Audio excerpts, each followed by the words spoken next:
savez, quand vous vous rendez dans la présence de Dieu un jour comme celui-ci, un jour de sabbat, donc je vous invite à vous préparer d'avance à la maison avant de venir. Alléluia. Le Seigneur dit dans sa parole, à chaque jour suffit sa peine. Dit à chaque jour suffit sa peine. Donc c'est un privilège. Quand tu te rends dans la présence de Dieu, voilà la raison pour laquelle tu dois te préparer. Parce que tu ne dois pas rentrer tel que tu es venu. Alléluia. Là où tu es assis, tu vas dire au nom de Jésus. Moi, David, prononce ton nom, ton prénom. Moi, David, je déclare que toute activité occulte dans cet environnement pour m'empêcher de saisir ce qui est pour moi, pour m'empêcher de prendre ce que le Seigneur a prévu pour moi, soit gelé, soit brisé, soit paralysé. Lève ta voix, bien-aimé, prie maintenant au nom de Jésus. Prie, je sais pourquoi je te demande de prier.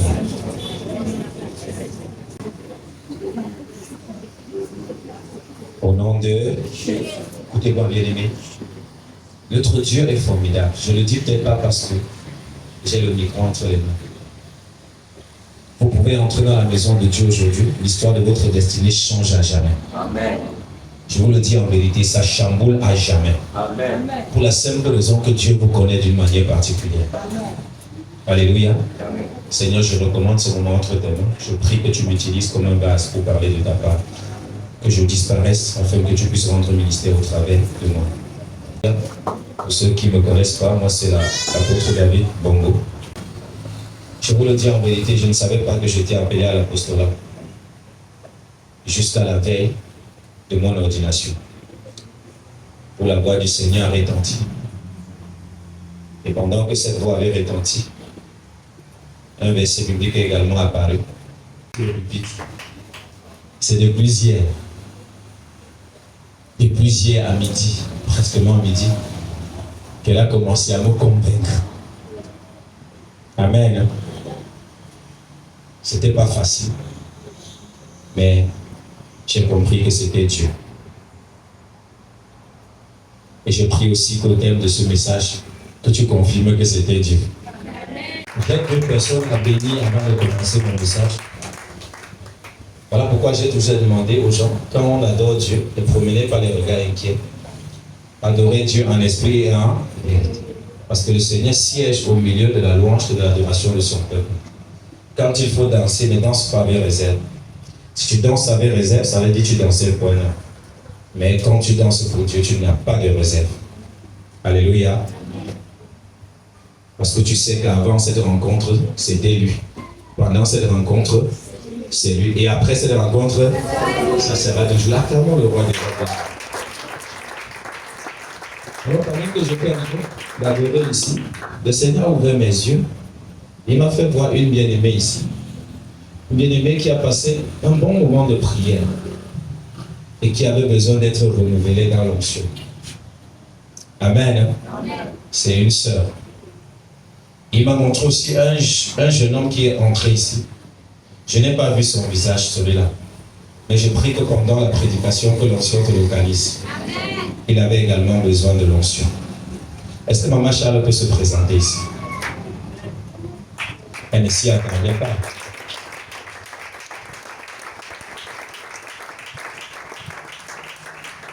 Il a promis d'être avec. Tu as provoqué Dieu dans le secret. Je m'accroche à lui, je m'accroche à lui. Il a promis d'être avec nous. Sa fidélité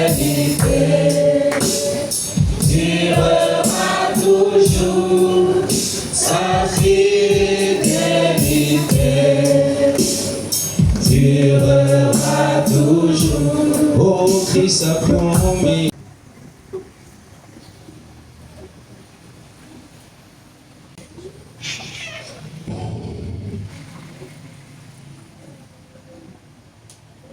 Tu vas vaincre tes ennemis. Un à un, à cette autorité que Dieu te donne.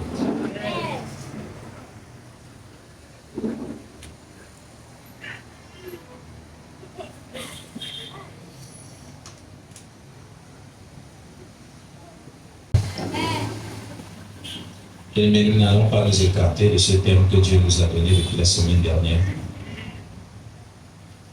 à savoir l'inquiétude. Quelqu'un me donne un amen.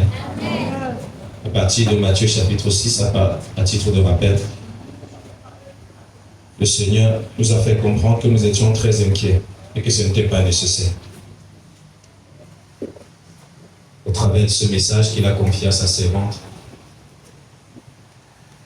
il nous a tous interpellés. Il nous a demandé de lui faire confiance, qu'il ne vient jamais en retard et que ce qu'il a décidé, il va finir par le manifester. Alléluia. Le Seigneur nous a démontré de long en large qu'il n'a jamais commencé une œuvre sans l'achever. Ce qu'il commence, il achève. Et tout au long de la semaine dernière, que ce soit pour ceux qui étaient à la veillée, nous sommes allés dans ce même sens. La solution que Dieu nous a donnée à la fin, c'était de chercher premièrement le royaume des cieux et sa justice. Matthieu 6, 33. Alléluia. Et le reste nous sera donné par sucre. En cas par surabondance. C'est la solution que Dieu nous a donnée. Pour ceux qui étaient avec moi à la veillée, nous avons travaillé spécifiquement sur ce passage de Matthieu 6, 33. Il était question de définir ce que c'est que le royaume de Dieu et de prendre notre point qui est la justice de Dieu. Alléluia. Parce que c'est facile de dire, cherchez premièrement le royaume et la justice, et le reste vous sera donné. Mais c'est quoi le royaume des cieux? C'est quoi la justice de Dieu? Nous sommes allés dans ce sens. Je crois que pour ceux qui étaient également là mercredi, nous avons également parlé de ça, c'est-à-dire du royaume des cieux. J'ai dit ceci, bien aimé. Le royaume des cieux n'était pas un lieu géographique, mais le gouvernement de Dieu, le mode de vie du royaume des cieux, pour ceux qui n'étaient pas avec nous.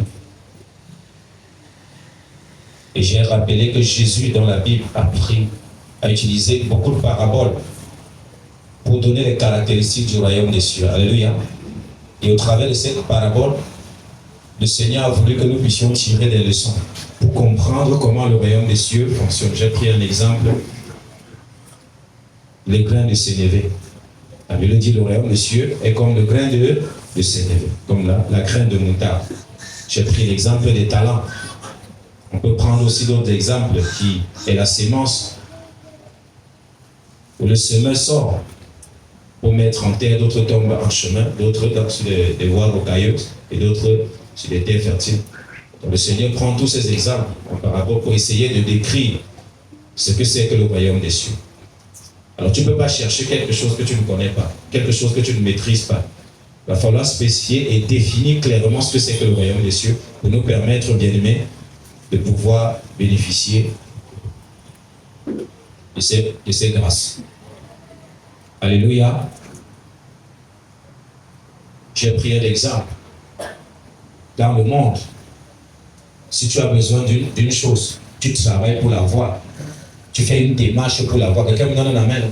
Tu te déploies et tu remplis toutes les conditions nécessaires pour pouvoir posséder cette chose.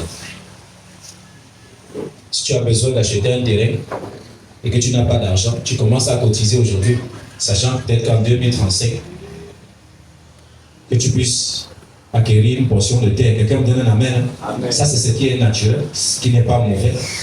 Mais selon la loi du royaume des cieux, la Bible nous fait comprendre, pour nous qui avons cru, si nous voulons appliquer le principe de ce royaume, bien sûr, il nous faut demander le terrain. Avant toute autre démarche, il faut faire comment? Demander le terrain. Il se peut que Dieu ne passe pas par tes cotisations pour que tu aies ce terrain-là. Demander à Dieu, c'est se soumettre totalement à lui. C'est s'attendre à son intervention. C'est de lui laisser la méthodologie, la démarche. C'est être attentif à son conseil. Il se peut que Dieu te demande même d'abandonner.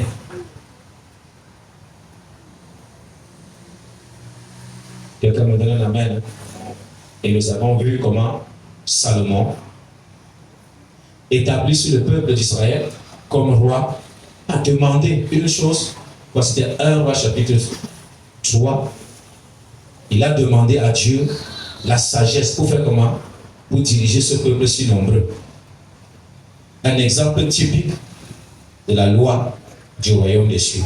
Non seulement le Seigneur lui a donné la sagesse, telle qu'aucun roi n'a jamais eu, et telle qu'aucun roi n'en aura après lui, et ce qui est une vérité, mais il lui a comblé de beaucoup de richesses et surtout de la gloire. Quelqu'un me donne un amen.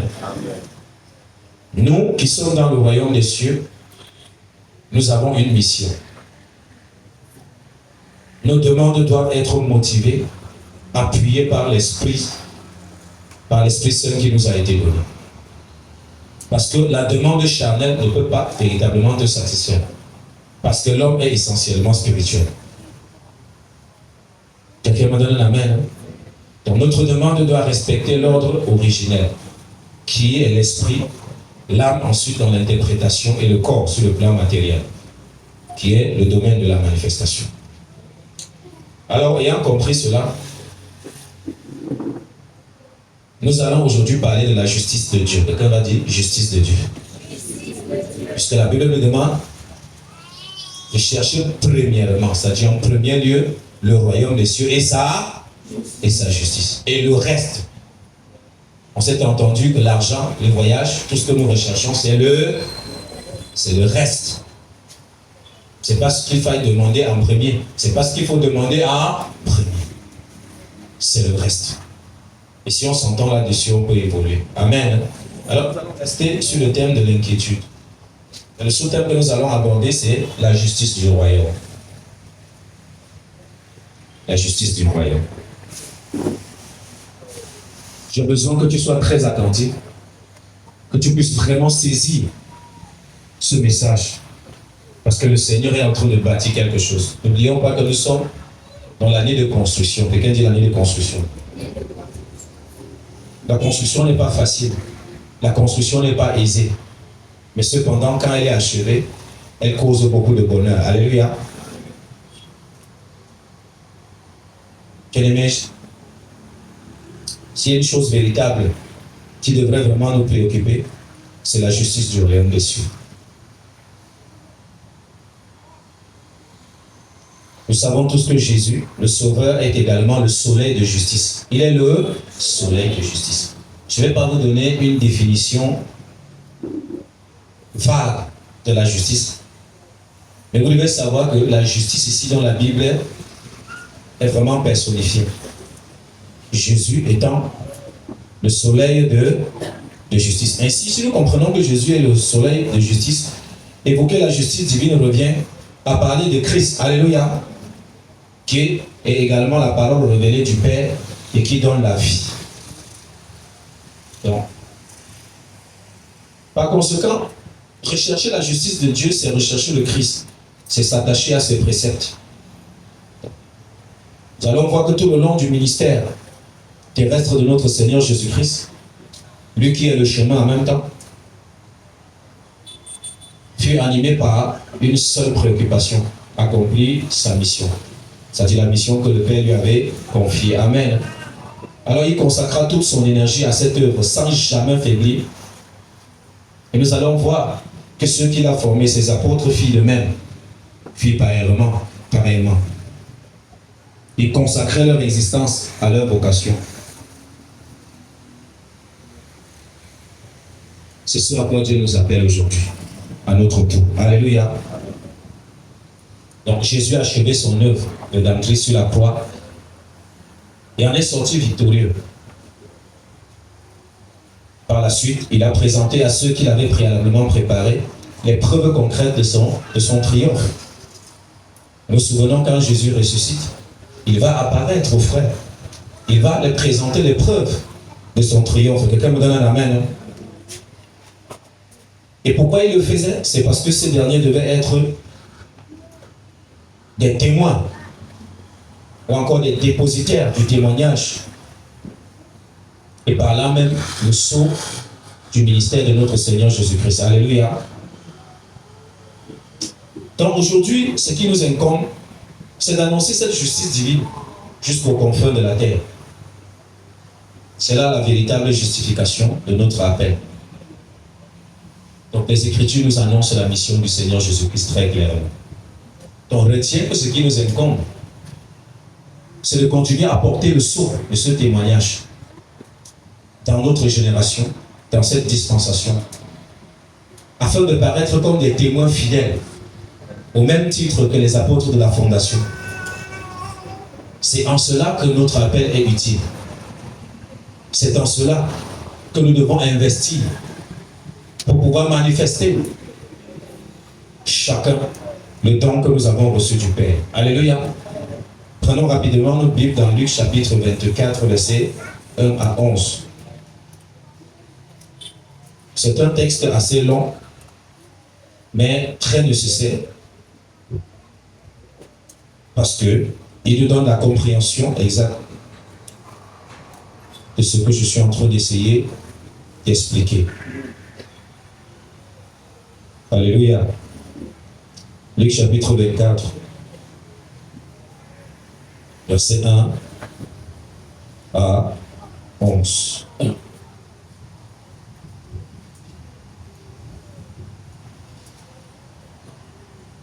Je vais lire personnellement. Amen. Il faudrait me suivre. Le premier jour de la semaine, elle se rendit au sépulcre de grand matin, portant les aromates qu'elle avait préparés. Elle trouvait que la pierre avait été roulée de devant le sépulcre. Et étant entrée, elles ne trouvèrent pas le corps du Seigneur Jésus. Comme elles ne savaient pas que penser de cela, voici deux hommes leur apparurent en habits resplendissants. Saisies de frayeur, elles baissèrent le visage contre terre. Mais il leur dit, « Pourquoi cherchez-vous parmi les morts celui qui est vivant? Il n'est point ici, mais il est ressuscité. Souvenez-vous de quelle manière il vous a parlé lorsqu'il était encore en Galilée. Et qu'il disait, il faut que le Fils de l'homme soit livré entre les mains des pécheurs, qu'il soit crucifié et qu'il ressuscite le troisième jour. » Et elles se souvinrent des paroles de Jésus. À leur retour du sépulcre, elles annoncèrent toutes ces choses aux 11 et à tous les autres. Celle qui dit ces choses aux apôtres était Marie de Magdala, Jeanne, Marie, mère de Jacques, et les autres qui étaient avec elle. Ils tinrent ce discours pour des rêveries. Ils ne crurent pas à ces femmes.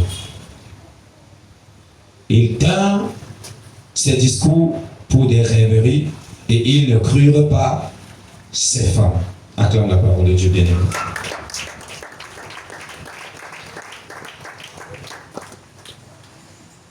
Bien-aimé, il faut que nous sachions que les prophètes et les lois et même les sommes ont annoncé la mission du Christ lui-même.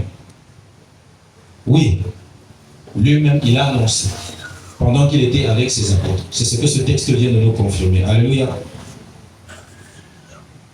Lui-même, il a annoncé de nombreuses fois. Alors, qu'est-ce qu'il y a lieu de comprendre ici, bien aimé? Voici le Seigneur confirmant aux Saintes Écritures, à la loi, aux prophètes et même aux sommes, va donc accomplir ce qui a été dit de lui. Ayant vécu pour cela, ayant investi toute son énergie, toutes ses capacités qu'il avait pour la vision qui lui avait été confiée, il va enfin entamer le dernier tournant. Quelqu'un me donne un amen? Il va vaincre la mort et il va sortir de la tombe victorieux. Voici des femmes qui marchaient et qui soutenaient son ministère. Toutes inquiètes vont se rendre au sépulcre. On cite Marie de Magdala, on cite Suzanne, on cite ici Marie, mère de Jacques, et bien d'autres femmes qui ne sont pas énumérées. Elles sont très inquiètes et elles se rendent au sépulcre. Chose surprise, la pierre est roulée. Le Messie n'est plus dans la tombe. Et ils vont expérimenter un miracle extraordinaire, l'apparition des anges. Et les anges vont les annoncer que le Messie n'est plus dans la tombe, le Messie est ressuscité.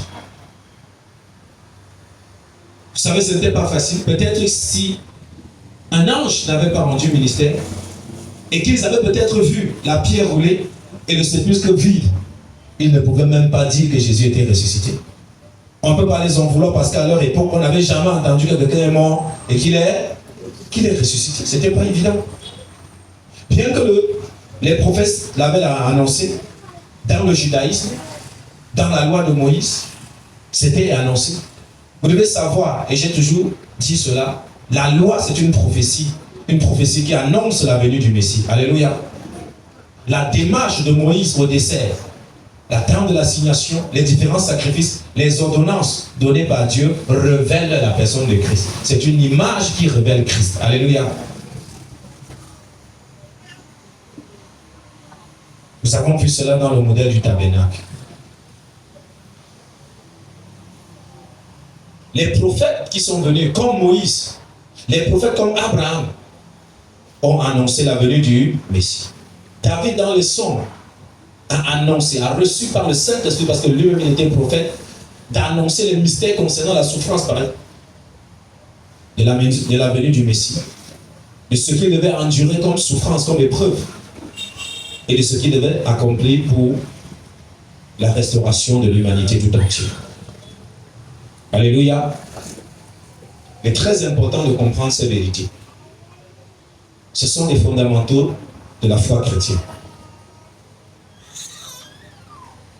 Bien-aimés dans le Seigneur, quand ces femmes vont se rendre chez les apôtres, on est curieux de se rendre compte que dans cette génération, dans cette dispensation, on interdit à la femme de prêcher. Ça fait même l'objet d'une prédication totalement. La femme ne doit pas prêcher. Voici, non. Bien-aimés, vous devez savoir que quand un texte des Épîtres fait problème, il faut retourner à la doctrine authentique de Christ. Alléluia. C'est là où on peut trancher. Il y a des choses que l'apôtre Paul disait par expérience. Il y a des choses qu'il disait par révélation de l'Esprit. Quelqu'un me donne un amen. Voilà pourquoi il précisait parfois que je le dis. Alléluia.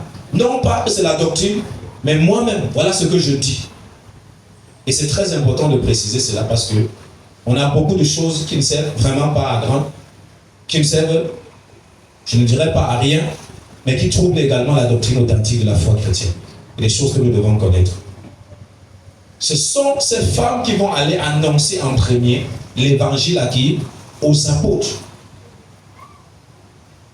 L'expérience que j'ai, c'est que quand une société est en déclin, quand une société n'arrive véritablement plus à être connectée à la pensée de Dieu, Dieu a toujours tendance à susciter une mère, à susciter une femme.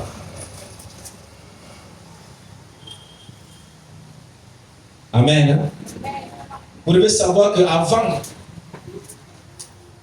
Maria où était, on ne croyait plus au miracle. On disait que le temps du miracle était révolu.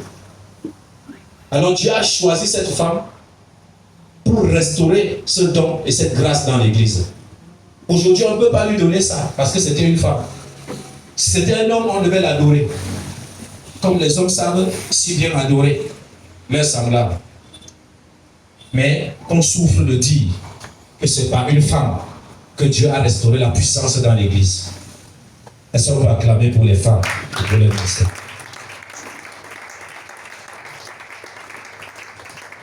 Quelqu'un me donne un amen. Il n'y a pas de discours là-dessus. En principe, si on ne reconnaît pas le ministère des femmes, tous les hommes de Dieu qui sont nés de nouveau par le ministère d'une femme doivent renoncer à leur ministère, doivent fermer leur ministère parce que c'est une femme qui les a prêchés. Quelqu'un me donne un amen. Il se peut que la nouvelle naissance de tous les hommes qui sont nés de nouveau par la prédication d'une femme soit remise en question. On dirait même que ce n'est pas le vrai Saint-Esprit qu'elles ont reçu, ou encore qu'ils ont reçu. C'est l'esprit de femme. Donc, en fin de compte, tous devaient déposer le micro et retourner chercher le Saint-Esprit venu par le ministère d'un homme. Quelqu'un me donne un amen. C'est ce qui devait être fait. Moi, je suis né de nouveau aussi par le ministère d'une femme et d'un homme. Mon papa qui est assis là, est-ce qu'on peut acclamer pour lui? Il faut que je retire le côté de femme qui est en moi, du ministère de la femme, et je prends le côté du ministère de l'homme. C'est ça, n'est-ce pas? Dites-moi, quelle est la méthodologie pour retirer ça? Est-ce qu'on peut revenir à l'essentiel? Bien-aimés, certaines choses doivent être claires dans votre esprit. Voici une des femmes qui ont reçu un appel et une mission bien précise. Elles ont reçu l'apparition d'un ange, les ordonnant d'aller annoncer, pas à n'importe qui, annoncer à qui? Aux apôtres, à ceux-là qui avaient marché avec le Seigneur. À ces 11 apôtres. Parce que là, Judas avait déjà choisi son camp. Et elles vont aller annoncer. Et c'est tellement dur, c'est tellement difficile qu'ils ne vont pas croire. Ils ne vont pas croire. Mais pourtant, la loi, les prophètes et les psaumes ont annoncé. Pourtant, le Messie leur a rappelé. Est-ce que quelqu'un me donne un amen? Ils seront même surpris de se rendre compte. Aïe, aïe. Est-ce que quelqu'un peut entrer dans les profondeurs avec moi? Parce que je sens que c'est en train de monter. Alléluia. Je vais me calmer. Sinon, ça risque d'aller en besogne. Acclamons Jésus. Je sens que c'est en train de venir. Alléluia. Donc, malgré le fait que le Seigneur Jésus avait averti ses apôtres, ses disciples, de ce qui devait mourir par la main des païens et ressusciter le 3e jour, ils ne croyaient pas. Même quand ces femmes ont reçu la visitation des anciennes missions de les annoncer que Jésus est ressuscité, bien évidemment le 3e jour, ils n'ont pas cherché à faire les recherches, n'ont pas fait les recherches autant pour moi. Ils ne sont pas allés consulter les Écritures pour voir si c'est vrai. C'était tellement incroyable, presque impossible à leurs yeux, qu'ils ont refoulé ces femmes. Comme plusieurs ministères, les femmes sont refoulées à nos jours. Alors quand nous lisons par exemple Luc, Matthieu autant pour moi, chapitre 16, verset 21, selon ce que l'ange a dit à la femme, aux femmes, il est écrit, dès lors, Jésus commença à faire connaître à ses disciples qu'il fallait qu'il allât à Jérusalem, qu'il souffrit beaucoup de la part des anciens, des principaux sacrificateurs et des scribes, qu'il fut mis à mort et qu'il ressuscita le 3e jour. Nous sommes dans Matthieu chapitre 16. Jésus ouvertement annonce à ses apôtres qu'il va souffrir de la part de qui? Donc, le fait que tu es ancien ne signifie pas que tu as la compréhension et la révélation des mystères de Dieu. On précise les anciens, on précise les scribes. Les scribes étaient des docteurs de la loi, c'était des enseignants de la loi de Moïse. Mais ils n'avaient pas la révélation des mystères de Christ. Quelqu'un me donne un amen. Et des sacrificateurs, c'est-à-dire de ceux-là qui étaient dans le temple, obéissant à la loi de Moïse sans comprendre la profondeur de cette loi. Oui, bien aimé, c'est ce qu'ils faisaient. Et ce sont ces personnes-là qui ont fait souffrir la personne de notre Seigneur Jésus-Christ, notre Sauveur. Quand nous lisons encore Matthieu chapitre 17, verset 22 à 23, tu peux relever ça. Il est écrit, pendant qu'ils parcouraient la Galilée, Jésus leur dit, le Fils de l'homme doit être livré entre les mains des hommes. Ils le feront mourir et le 3e jour il ressuscitera. Il fut profondément attristé. Amen. Il dit encore, verset 18, voici, montons à Jérusalem, et le Fils de l'homme sera livré aux principaux sacrificateurs et aux scribes. Ils le condamneront à mort, et ils le livreront aux païens pour qu'ils se moquent de lui, le battent de verge et le crucifient. Et le 3e jour, il ressuscitera. Ça, ils sont en train de monter où? À Jérusalem. Et le Seigneur les avertit. Mais dès lors que ça se produit, ils ont oublié tout ça. Même quand les femmes viennent leur annoncer la résurrection du Messie, ils ne croient pas. Ils traitent ces femmes de folles, d'insensées. Ils disent, ce sont des rêveries. Alléluia. Pendant le même moment, nous allons continuer la lecture.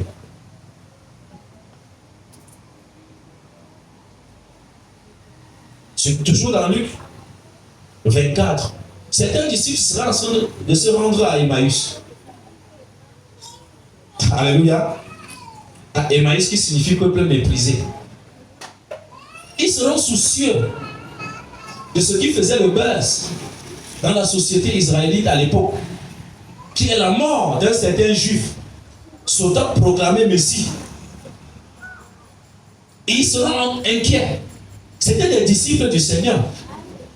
Ils étaient soucieux en disant, voici nous sommes le 3e jour aujourd'hui. Depuis le jour où il dit qu'il est mort, il va ressusciter alors. Mais il y a quand même certaines femmes qui ont raconté non, le sépulcre était vide, l'ange leur a apparu et leur a dit que le Messie est comment? Ressuscité. Ils sont inquiets. Ils sont en train de partager ce sujet. Ce sujet les préoccupe. Mais nous allons nous poser la question de savoir en quoi est-ce que ceci nous concerne. Bien évidemment, ça nous concerne. Pendant qu'ils sont préoccupés, la Bible déclare que Jésus leur a parlé, faisant route avec eux. Et ils se mettent à les enseigner la vérité au sujet de la résurrection du Messie en passant par les prophètes, les psaumes et la loi. Et ils remontent jusqu'au texte où le Messie lui-même a annoncé sa résurrection. Jusque-là, ils sont aveuglés. Jusque-là, ils n'ont encore rien vu, ils ne comprennent rien. Mais la Bible déclare que pendant qu'ils marchaient en chemin, leur cœur battait. Alléluia. Pendant que le Messie les expliquait. Mais dès lors que le Messie a pris le pain, il a consacré. Il a partagé. Ils ont mangé. La Bible déclare que leurs yeux s'ouvrirent. Ils ont reconnu qu'il était le véritable Messie. À l'instant même, il disparut au milieu d'eux. Et la donne a changé. Nous n'allons pas lire tout le texte parce que c'est très long. Quelqu'un me donne un amen. Hein? Et là, ils vont changer d'objectif.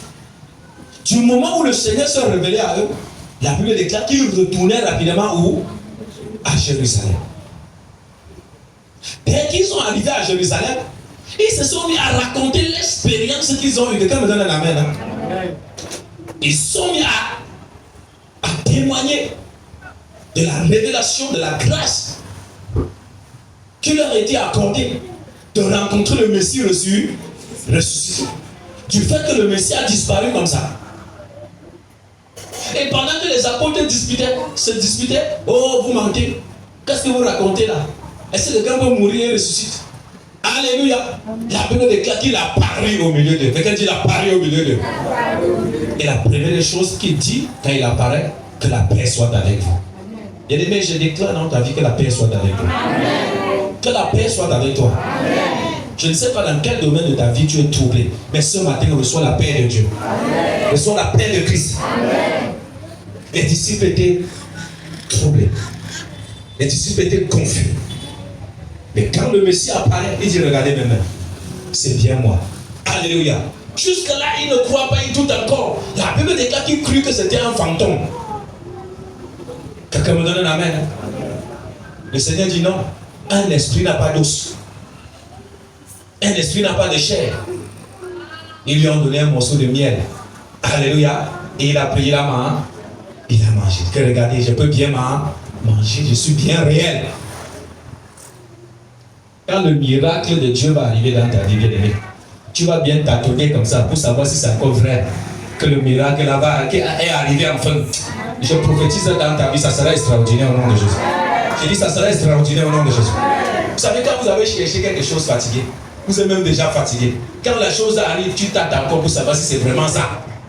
Si tu ne te trompes pas, quelqu'un me donne un amen. Amen. C'est de ça qu'il s'agit. Dieu est fidèle. Dis à ton voisin, Dieu est fidèle. Réveille ton voisin qui te dit Dieu est fidèle.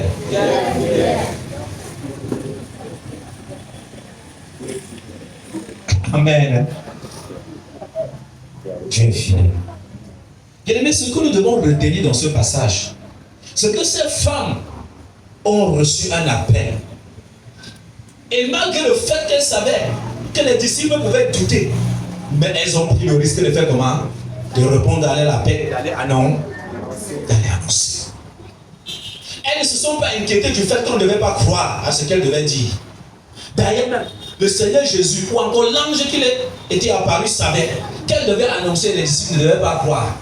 Mais cependant, elle devait frayer le chemin. Cependant, elle devait remplir leur rôle, leur mission. Peu importe le fait que tu parles, on ne croit pas. Que tu prêches, on ne se convertit même pas. Mais laisse-moi te dire, tu es en train de mettre en terre une sémence. Amen. Tu es en train de jouer ton rôle. Tu es en train de préparer le chemin. Même Jean-Baptiste dit, je ne suis pas le Messie. Mais j'ai été envoyé afin que le chemin soit préparé.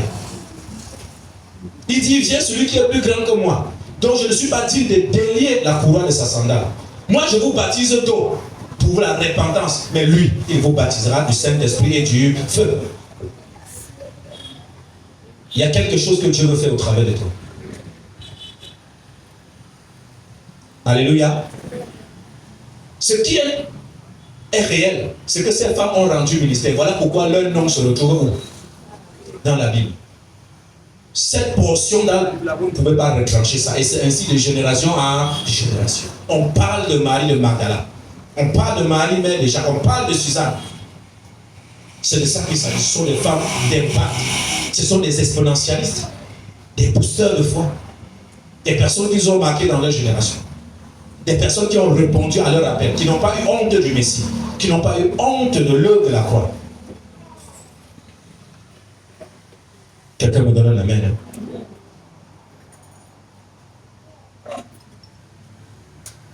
Bien aimé, en quoi est dirigée ton inquiétude?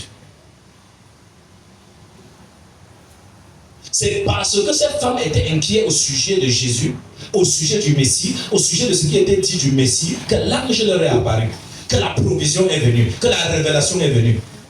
Si tu ne penses pas à ton appel, tu ne penses pas à ce que Dieu a dit de toi. Tu ne penses pas à Christ. Tu ne penses pas à ta sanctification. Tu ne penses pas à comment faire pour vivre la vie de Dieu. C'est ce qu'on appelle la justice de Dieu. Vous pensez que Dieu va vous délivrer, que Dieu va vous donner la révélation, que Dieu va vous donner certaines informations. Jamais. Ce qui nous tue, ce qui nous dérange, c'est que nous pensons plus à autre chose qu'à l'essentiel. Nous pensons à beaucoup de choses sauf à la chose à laquelle il fallait penser. Trop de choses fusent dans ta tête. C'est parce que cette femme était inquiète. C'est parce que cette femme était intéressée à la question du Messie. Même le Messie étant mort, couché, cette femme était inquiète. Cette femme attendait quelque chose. Quelqu'un me donne un amen. Avec les rumeurs de l'époque, oh les Juifs l'ont enlevé. Oh voici. Vous savez, cette femme était au courant de ces rumeurs.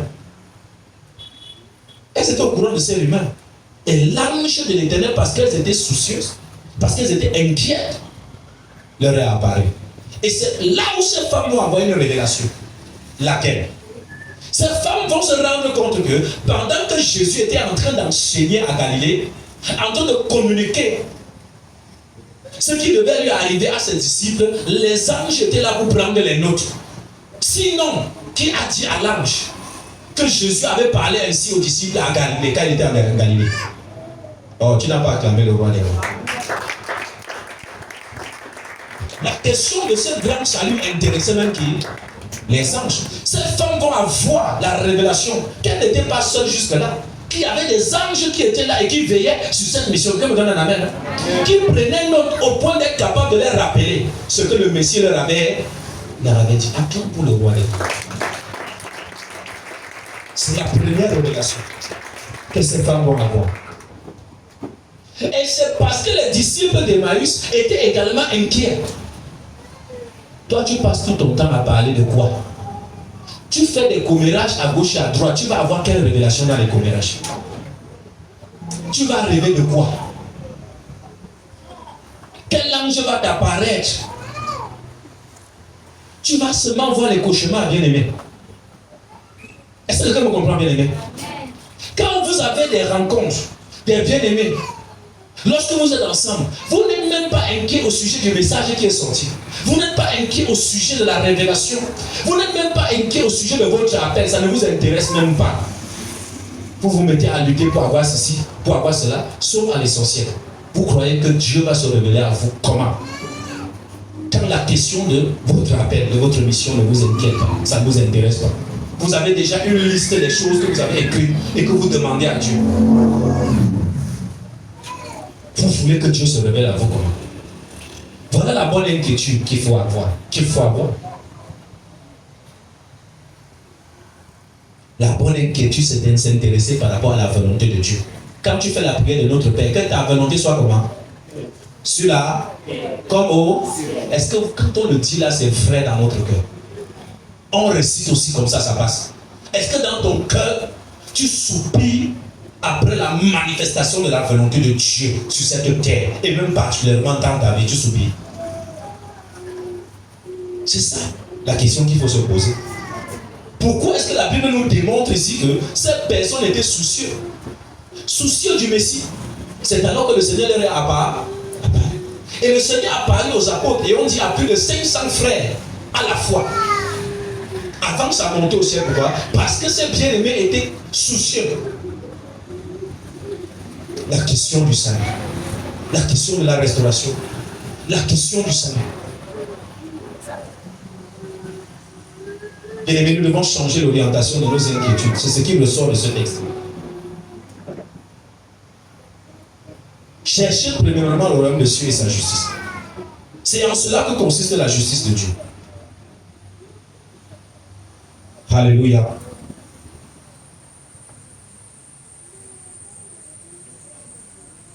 Les disciples d'Emmaüs, quand ils ont reçu dans Luc 24, 13 à 36 et 44 à 49, ils ont tout abandonné. Je ne sais pas ce qu'ils partaient au village d'Emmaüs pour faire. Mais une chose est vraie, c'est qu'ils ont abandonné leurs ambitions. Bien-aimé, écoute-moi très bien. Du moment où le Seigneur s'est adressé à toi, du moment où tu as reçu Christ comme Seigneur et Sauveur, du moment où le Saint-Esprit est arrivé dans ta vie, du moment où tu es informé de ton appel, l'heure est propice pour commencer à travailler à la manifestation de ce dessein. L'heure est propice de travailler pour pouvoir manifester ta destinée. La seule question qui devrait t'intéresser, c'était comment faire, Seigneur, pour pouvoir manifester ce que tu as montré là, ce que j'ai vu, afin de rendre un témoignage efficace. Bien aimé, le message ici n'est pas difficile. Le message est très simple. Très simple. Regardez l'église de notre Seigneur Jésus-Christ aujourd'hui. Regardez l'état de l'église du Seigneur Jésus-Christ aujourd'hui. Je ne décris pas seulement cette situation. Mais ça me fait mal, cet enseignement que je donne. Parce que pendant que le Saint-Esprit était en train de me parler, moi, de mon côté, j'ai commencé à faire un flashback. J'ai commencé à regarder le corps de Christ en général. Et je me suis rendu compte que ça ne va pas. Et je comprends davantage la raison pour laquelle Dieu me presse. Parce que Dieu veut faire une différence. Les âmes sont en train de périr aujourd'hui, tandis que l'ennemi détourne les cœurs. Détourne les cœurs de l'essentiel. En les aveuglant par des discours sur des percées miraculeuses, les voyages, des prophéties bien-aimées, illusoires, des prophéties de pacotille. Moi, j'appelle ça comme ça. Ça nous apporte quoi depuis qu'on prophétise sur toi? Personne ne te montre comment tu vas faire pour manifester ta destinée. On te dit comment tu es un grand serviteur, tu es une grande servante. Ça te sert à quoi? Toi-même tu le sais déjà, tu es au courant. Ça te sert à quoi qu'on te le dise? La question aujourd'hui, c'est de savoir comment est-ce que je fais. Où suis-je avec le Seigneur à présent? On a perdu cette passion, on a perdu ces ailes, on a perdu cet engouement. C'est ce que l'église du Seigneur est devenue aujourd'hui. C'est un plan macabre organisé par le monde des ténèbres. Et ce plan est en train de marcher. Est-ce que quelqu'un est en train de comprendre, bien aimé? Je ne dis pas que les bénédictions ne sont pas bien. Je ne dis pas que ceci n'est pas bien. Je suis en train de vous dire, la Bible nous enseigne de chercher premièrement quoi? Mais quand vous entrez dans une assemblée, je vous dis seulement recevez ceci, recevez cela, recevez. Tu vas voyager, reçois. J'ai des prophéties où je vois le sous-vêtement que tu as porté, où je vois ceci et cela. En quoi est-ce que ça t'apporte quelque chose? Ça te bénéficie en quoi? Que je te donne la couleur de ta marmite. Que je te dis comment tu as fait ton thé hier. Que je te donne la couleur de ta bouteille à gaz.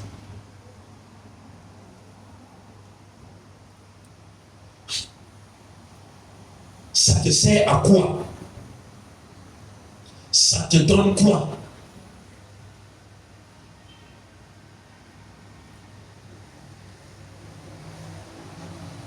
Bien, mais quelle est la raison de notre rassemblement?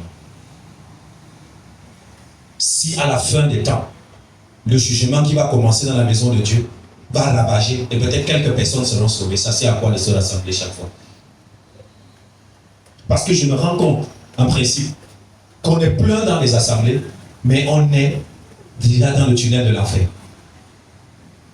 On est rassemblés, nous sommes tous nombreux, mais on est déjà perdu, on est égaré. Ça sert à quoi? Nous devons vraiment reposer les fondements et les bases. Pourquoi nous rassemblons-nous, bien-aimés? Est-ce que c'est seulement pour dire je fréquente telle église? Je fréquente telle église parce que ton pasteur a un nom. Parce que ton pasteur est reconnu internationalement. C'est ça qui t'en fait d'orgueil. Je suis de l'église de tel, alors que toi-même tu n'as pas la vie. Tu n'as pas la vie. Ça sert à quoi, bien-aimé? Que chacun se juge intérieurement. Je fréquente l'église de tel. Aujourd'hui, la plupart des personnes qu'on rencontre sur le terrain, oh, j'étais dans telle église, ça n'a pas marché. J'étais encore ici, ça n'a pas marché. J'étais là-bas, ça n'a pas marché. Ça n'a pas marché. Ça devait marcher comment? Puisque tu partais chercher le mariage. Tu partais chercher les enfants. Ça devait marcher comment? Tu partais chercher la percée. Tu partais, toi-même tu sais ce que tu partais chercher. Comme tu n'as pas trouvé, ça n'a pas marché. Et ça n'a pas marché. Quand ça ne marche pas, on fait comment? On continue sa route. Et maintenant tu vas faire semblant comme si tu étais né de nouveau, comme si tu avais reçu Christ. Qu'un seul jour tu as reçu Jésus dans ta vie. Est-ce que vous comprenez le mensonge? Et la personne, quand elle se voit, elle se sent chrétien. Elle se sent chrétien. Vous n'avez même rien à lui dire. La personne était même ancienne de l'église, je vous assure. Il y a des anciens d'église ici d'ailleurs qui ne sont pas nés de nouveau. Il y a ceux qui ont été établis diacres qui ne sont pas nés de nouveau. Qui n'ont pas reçu Jésus-Christ, qui n'ont pas reçu l'évangile authentique. Qu'est-ce qu'il va vous donner? Qu'est-ce qu'il va vous donner? Quelqu'un me donne un amen.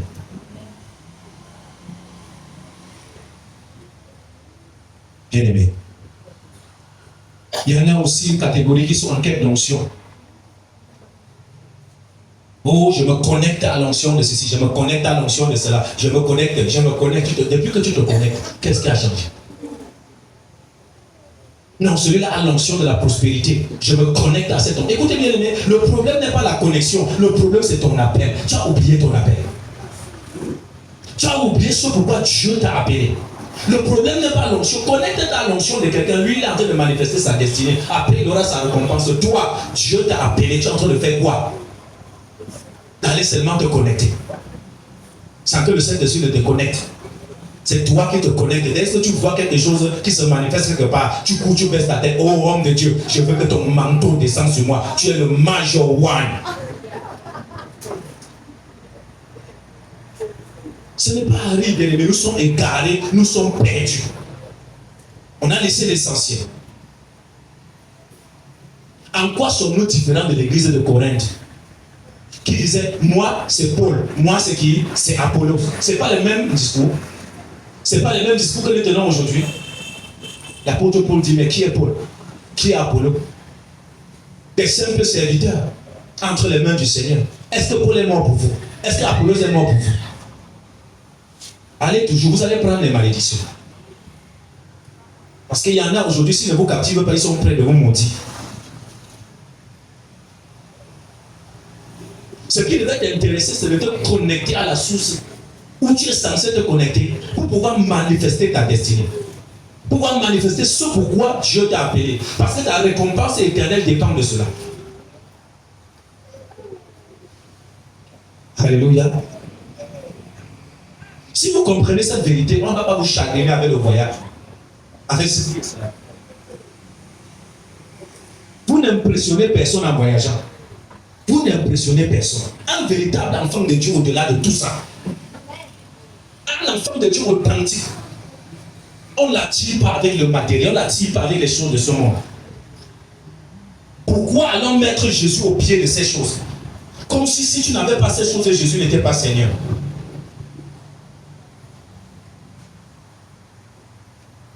Quand Jésus apparaît, il rappelle l'évangile qu'il a prêché. Il rappelle l'évangile authentique qu'il a prêché à ses apôtres. Bien-aimé, que devient l'église d'aujourd'hui?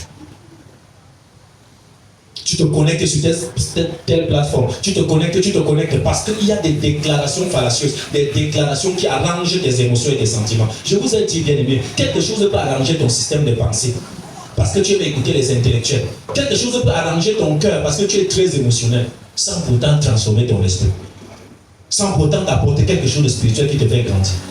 Nous sommes en quête de la délivrance que nous n'obtenons même pas. Pourquoi? Parce que les sous-bassements de la foi chrétienne, nous n'avons pas. Parce que la justice du royaume, nous ne l'avons pas. Parce que ça ne nous intéresse pas. Je vous ai dit, Christ est le soleil de justice. Et si nous demandons, si la Bible nous dit de chercher premièrement la justice, nous devons premièrement chercher Christ. Et je vous ai dit ici, Christ est le chemin. Christ est la parole révélée du Père. C'est lui que nous devons chercher. C'est parce que ces femmes étaient inquiètes de la question de la justice de Dieu, qui est Christ, qu'ils ont expérimenté la révélation extraordinaire des anges. C'est parce que les disciples d'Emmaüs étaient inquiets au sujet de la justice du royaume. Christ, qui leur a apparu. Toi, qu'est-ce qui t'inquiète? Même si tu es endetté, peu importe, écoutez-moi très bien, la question du royaume va t'inquiéter en premier. Peu importe qu'on ne te comprend pas, peu importe qu'on te méprise, peu importe que ta parole n'a pas de valeur. Mais laisse-moi te dire, il y a des femmes qui ont parlé, leur parole n'avait pas de valeur. Mais quand le temps de la manifestation est arrivé, on pouvait leur donner les témoignages en reconnaissant qu'elles étaient les véritables serviteurs et servantes de Dieu. Et leur ministère a eu un sens. Quelqu'un me donne un amen. Il se peut que tes prophéties, il se peut que les efforts que tu fais ne soient pas reconnus. Mais ce n'est pas pour autant que tu dois abandonner. Ce n'est pas pour autant que tu dois arrêter de travailler. Vous devez vous exercer à affermir votre vocation. Parce que tout ce que vous cherchez là dépend de votre vocation. Et vous serez payé à l'avènement dernier selon le travail que vous aurez abattu, selon la production que vous aurez. Bien-aimé, quelle est donc l'origine de ton inquiétude et de tes préoccupations? On doit se poser ces questions.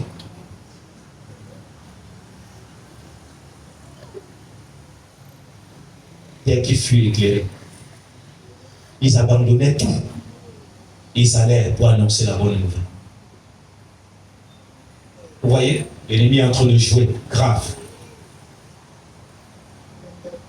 En train de jouer grave.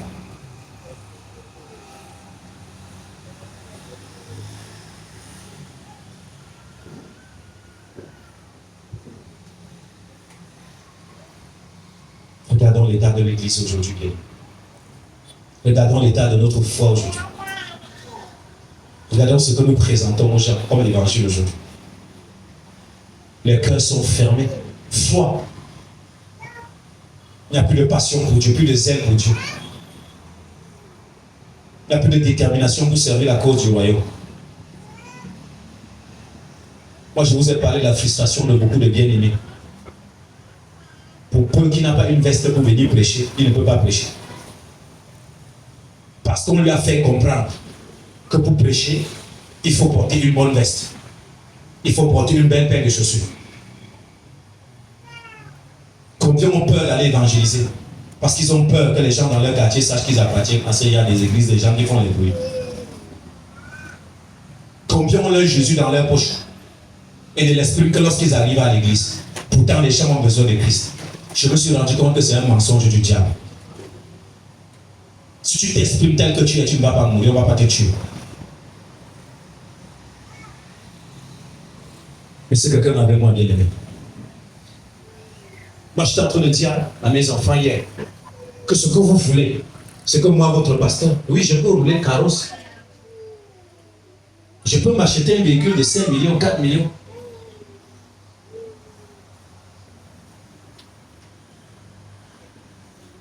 Est-ce que quelqu'un avec moi, bien aimé? On peut le faire. Mais par quelle méthode? Parce qu'aujourd'hui, qu'est-ce qu'on a déposé dans le cœur des fidèles? J'étais au marché quelque part. Et quand on me voit, mes anciens clients, à l'époque, quand ils me rencontrent, ils disent, oh pasteur, on a vu ta projection sur les plateformes. Vraiment, ta vie a changé. Aujourd'hui, tu es prenable. Tu es comment? Donc tu peux nous gérer. Tu as dépassé notre niveau. Alléluia. Ça veut dire quand on me regarde, qu'est-ce qu'on voit? L'argent. Acclamons pour la personne qui a dit l'argent. Acclamons, acclamons. Si tu n'acclames pas, tu es jaloux.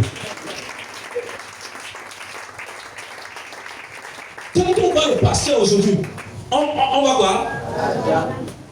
Auparavant, ma mère ne me demandait rien. Depuis le jour où on lui a dit que ton fils est devenu pasteur et qu'on dépose les offrandes dans le panier, on lui a même dit que va, toi-même tu vois. Le temps des offrandes, c'est ce qui rentre dans le panier. Ma mère a commencé à m'envoyer les problèmes que je dois régler.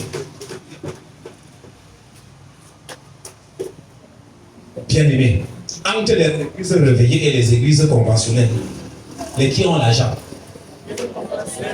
Les qui ont l'argent. Entre les églises catholiques, protestantes là, et les églises dites de réveil, les qui ont l'argent. Pourquoi quand on voit un prêtre, on ne va pas lui demander l'argent, on a toujours envie de lui donner. Mais ça, quand on voit le prêtre, on ne demande jamais l'argent au prêtre. Pourquoi vous ne demandez l'argent? Vous demandez l'argent que nous on prend pour vous donner. Quelqu'un me donne un amen. Quand on voit le prêtre, on dit mon père. Alléluia. Même si tu as dit ton igname, tu vas creuser ton igname pour aller donner à mon père. Mais pourquoi toi, quand tu me vois, c'est moi qui dois te faroter? C'est justement pour vous faire montrer ce que les serviteurs de Dieu ont présenté au peuple de Dieu. En vous donnant tout le témoignage, j'ai voyagé. Mon voyage coûte 20 millions. Quand je voyageais par mois, quand vous faites de telles prédications, non, quand je voyage 2 fois par mois, et un voyage c'est 20 millions, 2 voyages c'est 40 millions. Si tu ne veux pas, sauf tu cales en l'air.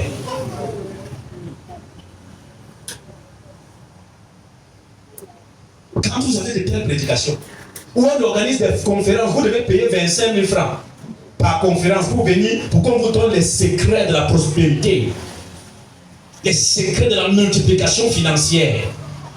Vous êtes même comment? Les gens font le mobile money, les multiplications d'argent mobile money. Mais après, ils demandent encore vos offrandes dans le panier. Vous-même, vous êtes comment? Voilà pourquoi quand les païens entendent ça, ils sont même choqués. Comment on multiplie l'argent dans votre porte-monnaie, dans votre Orange Money? Ils ne peuvent pas multiplier cet argent-là pour s'occuper de lui et de tous les charges.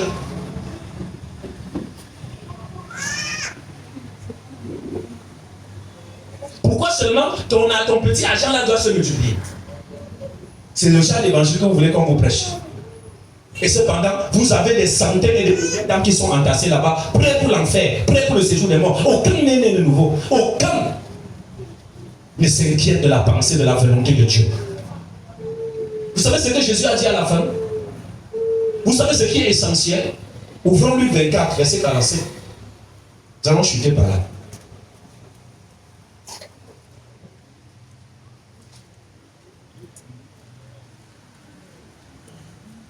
Nous allons Luc 24, nous allons commencer verset 44 à 49. Nous allons lire ça. J'aimerais que le frère lise.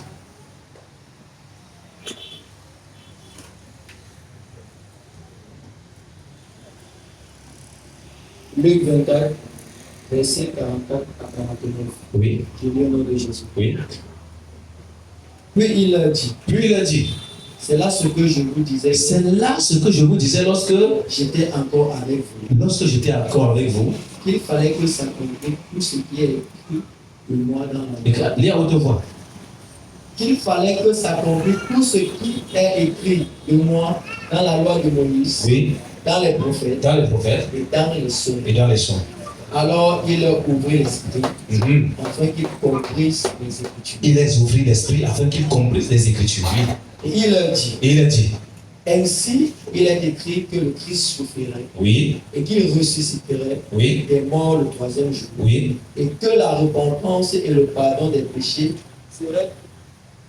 seraient prêchés en son nom en toutes les nations, à commencer par Jérusalem. acclamons la parole de Dieu. Qu'est-ce qui devait être prêché? Et quoi? Est-ce que même la repentance aujourd'hui intéresse les gens? Est-ce que le pardon même des péchés intéresse les gens? Les gens sont prêts à pécher, à ajouter même le péché, tellement leur cœur atteint ce qu'on appelle la flétrissure. Ils n'ont même plus la douleur du péché. Ils n'ont même plus le remords du péché. C'est comme si on les a vendus, on les a livrés, ils sont reprouvés. Mais quand tu pêches, tu ne sens plus mal, sache que tu es déjà en enfer. Quand tu fais du mal et ça ne te dit rien, et tu ne sens pas le poids de la repentance, le désir de faire la paix avec Dieu, sache que tu es très loin. La repentance et le pardon des péchés sera prêché en comment? À Jérusalem. Aujourd'hui, qu'est-ce que nous prêchons aux gens? Nous ne voulons pas interpeller les gens au sujet de leurs péchés pour qu'ils se repentent pour être sauvés. Pour gagner les choses de la terre et enfin aller en enfer. Pour aller en enfer. Pour aller dans le séjour des morts. Non.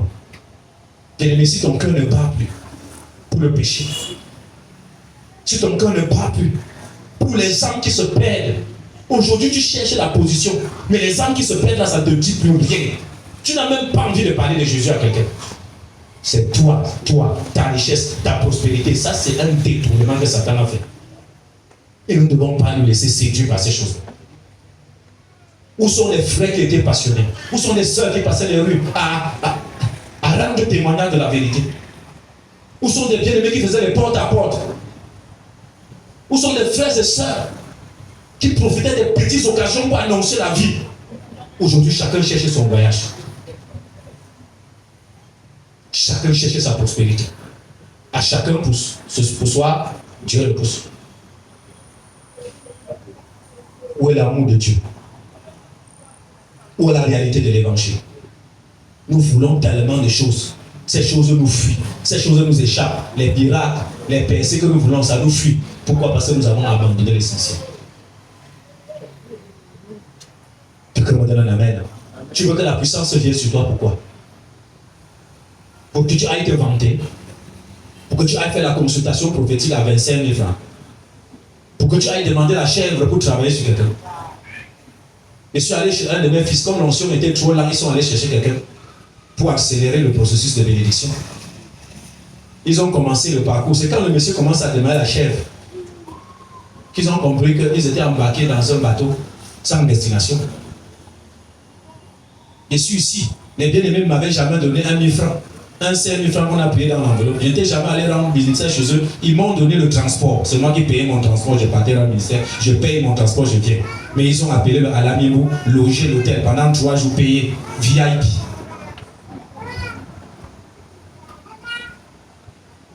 Payer son transport aller-retour. Comme il n'y a pas l'onction à Douala, continue à te connecter à des onctions. Alors que j'étais venu consacrer la maison, ça empestait la maison de tous côtés. Il fallait que je revienne, je reconsacre la même maison. Bien aimé, je vous le dis en vérité, ce n'est pas tout ce que vous voyez à l'église là qui sont les églises du Seigneur Jésus-Christ. La plupart que vous voyez, ce sont des marabouts, ce sont des féticheurs, ce sont des menteurs. Ils n'ont pas le souci des âmes. Eux-mêmes ne craignent pas Dieu. Si je ne vous dis pas la vérité, que sera mon âme devant la présence de Dieu? Qu'est-ce que je dirai à l'Éternel? Je préfère que vous me voyez faire un travail misérable pour s'occuper de moi et de ma famille, que d'aller vous demander de payer les huiles, de payer les pommes de terre, parce que je veux résoudre mes besoins. Je refuse ça au nom de Jésus. Je préfère même retourner dans la rue que de t'escroquer 500 francs. Que tu t'ennuies en me disant, c'est moi qui s'occupe du pasteur là, c'est moi que tu racontes partout. Que je pose le panier ici, frère, viens te connecter à l'onction de la multiplication. Et je fabrique les fausses visions, les fausses révélations, les fausses apparitions pour vous dire, Dieu va venir manifester ça. Tu n'es pas spirituel. Pourquoi? Parce que tu es rempli de convoitises des choses du monde. C'est comme ça qu'on te parle comme ça, tu t'agis, tu vides ton compte, tu viens, tu mets. Quand ça ne produit pas, tu fais comment? Non, les pasteurs, ce sont les faux. Les églises réveillées sont les fausses églises. Toi-même, tu es faux. Toi-même, tu es faux. Parce que tu n'as pas aimé la vérité. C'est comme ça. Vous commencez à acheter les packs prophétiques. Les packs d'huile, le sel de Jérusalem, de l'eau de Bethesda, avec l'huile de la montagne de Sion. C'est ça que vous achetez, Dieu. Alléluia. Et c'est avec cet argent qu'on prend et on peut acheter une grosse voiture. Et quand on sort, on est en costard et vous dites que voici le vrai pasteur. Voici le vrai. Quel vrai? Quel vrai? Est-ce que vous savez comment la personne fait pour vivre, bien aimé? Pourquoi vous pensez que le peu que Dieu vous donne, vous ne pouvez pas le glorifier avec? Qui a mis les talents de bonheur, c'est-à-dire les talents du bonheur devant vous? C'est Dieu qui rend heureux. Ce n'est pas avec beaucoup d'argent qu'on est heureux. Ce n'est pas avec beaucoup de biens matériels qu'on est heureux. La rencontre d'un frère, d'une soeur peut te rendre plus heureux que des millions et des milliards, bien-aimés. Une révélation du Saint-Esprit peut te rendre content et heureux. Pourquoi nous sommes devenus tant ingrats? Parce qu'on a oublié l'essentiel. Nous ne sommes pas comme ces apôtres qui étaient dépouillés. On prenait la maison sans les demander. On prenait tout, on les chassait. Ils se levaient, commençaient à être errants et vagabonds partout. Ils vivaient dans les rochers, dans des montagnes. Mais ils portaient le message de la vérité. On les interdisait de ne même plus parler au nom de qui? Jésus les disait ouvertement, jugez entre vous et nous. S'il faut craindre l'homme, et Dieu dit nous, qui devons nous choisir? Où sont les Daniel qui étaient capables de dire, s'il faut que nous on meure, non, qu'on meure. Si Dieu ne veut pas nous sauver, non, qu'il ne nous sauve pas. Mais nous savons qu'il a la capacité de nous sauver. Mais sachez-le, nous n'allons pas nous incliner devant votre divinité. Nous sommes des serviteurs et servantes de Dieu d'aujourd'hui. Nous sommes des personnes qui sont passionnées pour l'évangile. Nous sommes des personnes qui aiment Dieu aujourd'hui. Nous sommes des personnes qui s'intéressent à leur mission, à leur appel. Voilà, comme ça, plusieurs d'entre vous êtes en train de prier. Dieu va vous donner les pasteurs. Bon, Dieu va vous donner les voyages. Si c'est pour ça, Dieu va vous donner les mariages. Mais laissez-moi vous dire, vos mariages là, vos pasteurs là, vos passeports là, vos finances là, sans Jésus, c'est nul. Vous ne m'impressionnez pas, vous ne nous impressionnez pas avec ça. Impressionne-moi avec ta vie de sanctification. Impressionne-moi avec l'amour que tu portes dans ton cœur. Impressionne-moi avec ta vie de prière. C'est ça qui est important. Parce que tout cela, chacun peut partir à tout moment. Chacun peut partir à tout moment. Pourquoi tu es tellement froissé, frustré dans ton corps? Parce que tu n'as pas ceci et cela. Bien-aimé, qui est les talons de ta vie? Qui est l'homme là qui est les talons de ta vie? Quel est ton standard? Écoutez, moi j'ai envoyé un message, je disais que le monde nous impose son standard de bonheur. Parce que les gens s'habillent comme ça, tu es devenu frustré parce que toi tu n'as pas la possibilité de t'habiller comme ça. Qui t'a dit qu'en t'habillant comme ça, c'est là où tu es heureux? Les gens se croient d'une certaine manière, tu es tellement frustré parce que tu n'as pas porté une greffe de 70 000, de 90 000, de 150 000. Qui t'a dit quand tu mets la greffe là, tu es belle? Qui t'a dit ça? Qui t'a dit que tu es belle quand tu mets ça? Parce qu'on a placé le standard de la beauté. Quand tu prends toutes tes poudres, tu mets jusqu'à, on appelle ça c'est make-up ou c'est make-up, je ne sais pas. Tu mets, on n'arrive même plus à voir ton vrai teint. Et tu penses que tu es belle comme ça. Comment tu es belle comme ça? Tu ne peux pas t'habiller modestement. Tu ressembles à qui? De plus en plus, nous ressemblons aux païens. Même ta mère spirituelle, tu ne limites pas. Tu as ton standard de vie. Ne nous viens pas nous dire que tu as Jésus. Viens nous montrer ton modèle.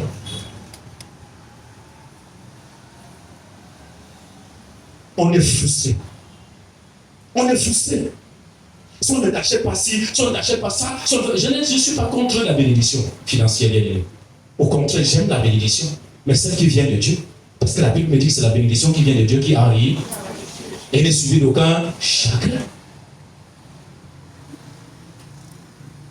Mais je vous dis en vérité, vous êtes frustrés pour rien. Vous êtes malheureux pour rien. Même quand Dieu te donne un peu, le peu là, tu ne vois pas à cause du standard de gloire qui est dans ta tête, qu'on t'a montré. C'est une fausseté, c'est un mensonge diabolique. Est-ce que quelqu'un me comprend bien aimé? Tellement les gens t'ont montré que si tu ne fais pas comme ça, c'est que tu n'es pas à la mode. Mais frère, si tu veux, je serai démodé pour Jésus. Je préfère être démodé pour Jésus, démodé pour le monde, autant pour moi, et bien pour Jésus.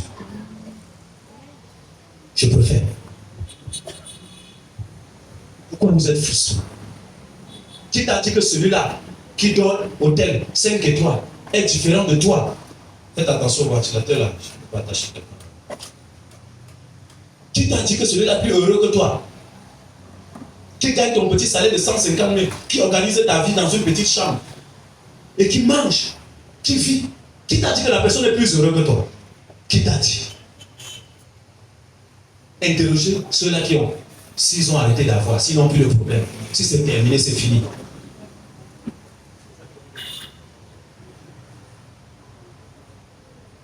C'est quoi le bonheur? Je vous ai dit, c'est Dieu qui rend heureux. Quelqu'un me donne un amen. J'ai dit, c'est Dieu qui rend comment? Heureux. Que les biens matériels soient juste un booster de ton bonheur. Pas l'objet de ton bonheur. Ces personnes-ci qui soutenaient Jésus avec tout ce qu'ils avaient n'avaient pas deux objectifs. Bien aimé, dans quel siècle nous sommes aujourd'hui? Qu'est-ce qu'on est en train d'enseigner au peuple de Dieu? Qu'est-ce qu'on est en train de communiquer au peuple de Dieu? Voilà pourquoi l'arrêt de délivrance est loin de nous. Pourquoi? Parce que nos cœurs sont remplis de tout sauf de l'essentiel. Tu es tellement malheureuse. Et parfois, s'il faut même voir, c'est que tu vis au-delà même de tes moyens. Tout simplement à cause du standard de vie. Si ton niveau te permet de louer ton studio, pourquoi tu vas prendre un appartement? Pourquoi? Pourquoi tu le fais? Pour quelle raison? Pour t'endetter. Pour t'endetter. Parce qu'il faut que tu montres que. Ça ne sert à rien, mes amis. Ça ne sert absolument à rien. Et vous savez qu'il y en a qui ont lancé des chantiers qui n'ont jamais terminé. Ils ont lancé un chantier qui les a dépassés. Parce qu'ils ont vu une maison qu'on a construite, duplex, court, ceci, cela, sans évaluer, il a allé tracer d'abord. Il prend une maison de 1000 mètres carrés pour faire sa maison d'habitation. Alors il n'a rien. C'est comme ça que vous allez voir plusieurs maisons abandonnées en chantier. Si la personne t'appelle, lui, c'est 2 salons, je veux dire, c'est 2 chambres, 1 salon. Il aurait tollé, arrangé et mettre même sa clim là-dedans. Quelqu'un me donne un amen. Amen. Tout simplement à cause du standard de vie qu'on vous a imposé pour vous faire souffrir. Pourquoi vous êtes obligé? Est-ce que tu es obligé?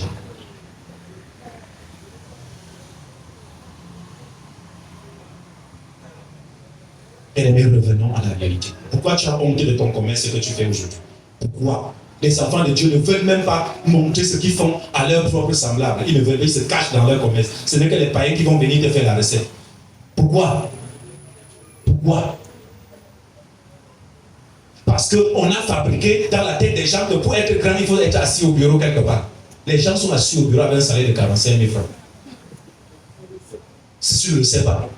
Beaucoup sont en veste, ils tapent comme ça. C'est eux-mêmes qui lavent les vestes, ils donnent au président. Ils repassent eux-mêmes, ils accordent ça sur la corde là-bas. Ils se battent, ils louent le fer du voisin, ils demandent. Quand il ne peut pas, il loue pour repasser, pour sortir aussi, mettre un costard. Et vous le voyez en Bonanjo. Il n'habite pas Bonanjo, il habite là-bas, là, dans le faux quartier là-bas.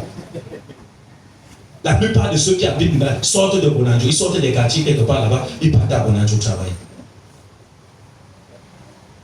Mais quand tu gagnes tes 150 000, tes 100 000 francs, tes 200 000 dans ton petit commerce, tu te plains, tu ne respires pas. Parce que tu vois celui qui porte la veste, tu te trompes bien. Quelqu'un me donne un amen. Amen. Ton amen me manque. Amen. Qui t'a dit que la personne gagne mieux que toi? Parfois la personne fait des calculs. Tu vois quelqu'un en route comme ça à Bonanjo, il attend le taxi parce qu'il a 100 francs dans sa poche, pas plus de 100 francs. Un ton de taxi a pris Dès qu'il baisse comme ça, il ne veut même pas qu'on entende 100. 100 village. Alléluia. Si ça déborde, frère, il va manquer le travail le lendemain. Parce que là, dans sa poche, il a peut-être 300, 150 aujourd'hui et 150 demain matin. Et vous êtes là, vous le regardez constat. Croyez-moi. Moi, j'ai fait la rue, j'ai fait la vente à la sauvette. Vous voyez quelqu'un, vous lui parlez de votre produit, ça lui plaît. Mais la personne, il te fait les gestes fatigués, vous le faites combattre, frère. Ce que tu dis là, je suis loin. Quelqu'un donne un amen. Hein? Amen. Je ne peux même pas. Mais comme il ne peut pas dire que je n'aime pas, quand tu insistes, tu fais, frère, là où je suis là, ça chauffe. Alléluia. Il dit que je n'ai que mon transport sur moi. C'est ce qu'il voulait te dire depuis. Tu ne veux qu'insister. C'est de ça qu'il s'agit. Parce que toi, tu regardes à l'apparence, ils sont assis là-bas. Ce ne sont pas les plus gros qui sont riches, frère. Il est gros parce que naturellement, Dieu lui a donné le poids. Ce n'est pas parce qu'il a beaucoup d'argent. Est-ce que les boss là ont le poids? Les Jeff Bezos, ils ont trop le poids. Celui qui a Facebook là, il a trop le poids. Acclamons le roi des rois. Est-ce que Dangote a trop le poids? Tu as un petit argent dans les tu manges dans les ordres, on croit que tu as. Tu ne contrôles pas. Après, l'année matin, on va dire, on va commencer à citer les maladies que tu as. Quelqu'un me donne un amen. Je dis à quelqu'un, frère, sois calme, amen. Hein? Sois calme. Vous voyez quelqu'un, il mange, il ne contrôle même pas. Or, d'aucuns là, ils ont un responsable, ils ont quoi? Diététique, qui les suit au niveau de l'alimentation. Ils ne mangent pas n'importe quoi. Frère, les boss là ne mangent pas ce que vous mangez là. Le matin, le jus, tu es dedans. Quand ça ne passe pas, les croquettes, tu es dedans. Si tu attrapes, on t'amène dans un restaurant, tu embarques. Tu as un réservoir qui prend tout, il ne se sélectionne pas. Après, tu viens me dire, pasteur, impose-moi les mains, je ne digère pas bien. Toi-même. Tu veux te poser les mains comment? Et tu ne digères pas bien. Parce que ça fait 3 jours, depuis qu'un souris est passé chez moi là, je me rends compte que ça ne va pas, je ne digère pas bien. Prie pour moi. Il veut d'abord rire. Quelqu'un me donne un amen.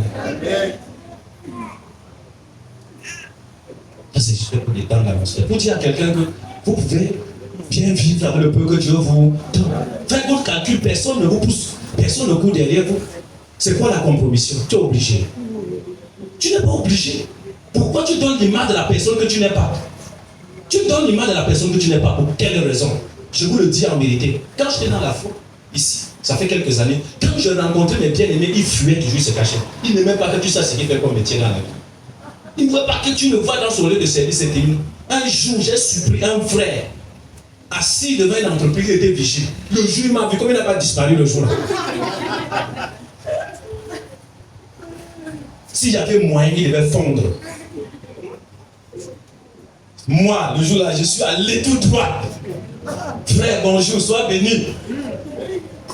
Tu aimes trop sourire, tu salues ici, mais quand on te voit dehors là, tu n'aimes même pas saluer. Tu vois ton frère passer, hein, vous vous croisez sur la moto. Comme tu montrais que comme tu venais avec la voiture, et tu ne savais pas que tu prenais la moto. On te retrouve quelque part, tu as bâché. Dès que tu vois que ton frère passe, tu tournes ton visage, tu envoies au champ. Que ton frère pense que tu n'as pas vu, tu as bien vu. Tu as bien vu. On t'avait bien bâché, on t'avait bien serré. C'est resté dans la tête.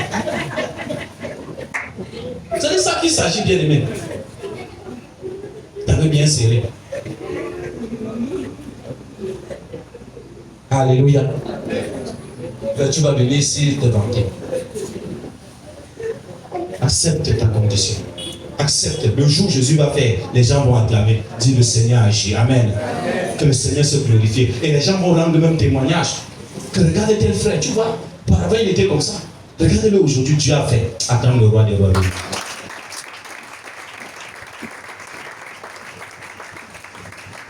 Arrête l'histoire de complexe. Accepte ton appel. Travaille pour ton salut. Travaille pour ton appel. Ta bénédiction se trouve là-dedans. Sauve ton âme de ce pourri siècle méchant. Sauve ton âme, bien-aimé. Sauve ta vie. Sauve ta peau.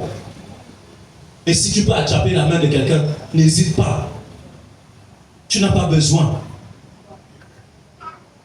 de donner l'image de la personne que tu n'es pas. Je voulais inviter une personne ici.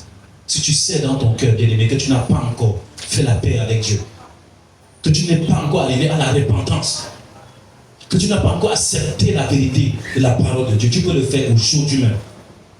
Tu peux le faire maintenant même. Ce n'est pas l'histoire d'être ancien d'église. C'est l'histoire d'une résolution ferme d'accepter Jésus dans ta vie pour le salut de ton âme. Ça ne sert à rien que tu sois à l'église et enfin tu pars en enfer. Que Jésus arrive comme ça, toi tu vois le frère que tu croyais que c'était 3 fois 7. Et puis tu vois tout le monde a enlevé, le frère n'est pas enlevé, la soeur n'est pas enlevée. Non, non, non, non. Et tu peux faire ta repentance aujourd'hui. Si vraiment, tu peux prendre un engagement sincère. La parole de Dieu dit, si vous avez honte de moi devant les hommes, moi aussi j'aurai honte de vous devant mon Père qui est dans les cieux. Et il dit, si vous entendez ma voix, n'endurcissez pas votre cœur. Prends le courage d'avancer ici devant et de recevoir Jésus dans ta vie en vrai. Acclame pour la bien-aimée. On n'a pas hésité. Non, acclame bien-aimée, c'est la chose la plus importante. Laissez pas vous faire, ma soeur. Il n'y a pas de plus extraordinaire que de faire la paix avec Dieu. Que de marcher dans la lumière et dans la vérité. Que de prendre un engagement sincère de sauver ta peau. Ne dis pas je prie. Toi-même tu sais dans ton cœur comment tu es dans le mensonge, dans la ruse. La Bible dit que la repentance et le pardon des péchés, le Seigneur est prêt à te pardonner. Peu importe ce que tu as fait, peu importe ce que tu as été, peu importe comment tu as marché ce matin, tu peux recevoir le pardon de tes péchés. Tu peux faire la paix avec Dieu, tu peux partir de nouveau avec Dieu.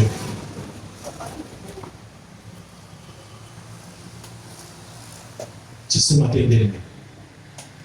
C'est ce matin. Ne laisse pas passer cette opportunité. Tu n'as aucune garantie du lendemain. Tu ne sais pas ce qui peut arriver après ça. C'est ça le véritable évangile. Tu peux même renouveler ton engagement de marche avec Dieu en vrai, en disant Seigneur, jusqu'à présent, je n'étais pas sérieux, je n'étais pas sérieuse, je n'étais pas sincère. Je prends cet engagement aujourd'hui de commencer ma marche avec toi. Acclamons le roi des rois. N'avez pas à juger quiconque. N'avez pas à juger quelqu'un. N'avez pas à juger une personne. Le Seigneur est venu pour nous sauver. Il a souffert. Il a enduré le calvaire. Tout ceci, pour qu'il y ait pardon des péchés, pour obtenir le pardon, pour que tu obtiennes pardon. Tu vois, jusqu'à présent, tu es dans la masturbation. Tu es dans la pornographie. Tu souilles encore la famille, tu souilles la maison. Bien-aimé, venez vous repentir. N'ayez pas honte des hommes. N'ayez pas honte de quiconque. N'ayez pas honte de quiconque. Toi qui es encore dans l'adultère, c'est un temps. C'est un temps de repentance. Où tu vas obtenir le pardon de tes péchés. Tu vas dire non, je veux faire la repentance en secret. Non, ce n'est pas en secret. Ce n'est pas en secret, mais c'est une opportunité. Et si Dieu donne cette opportunité, il y a une grâce.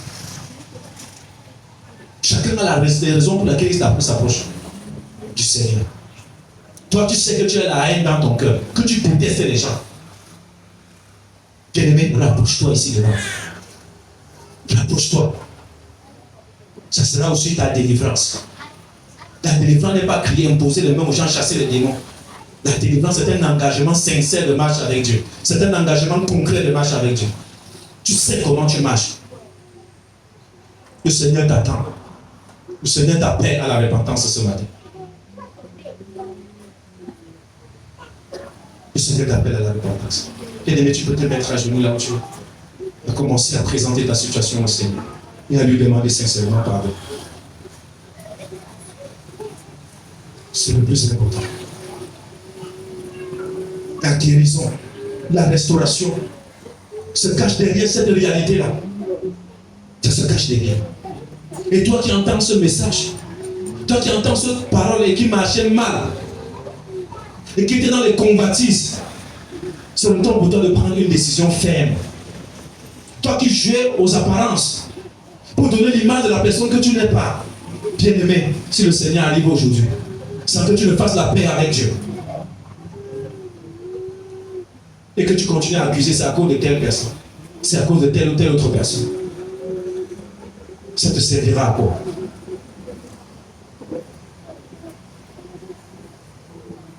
Alléluia.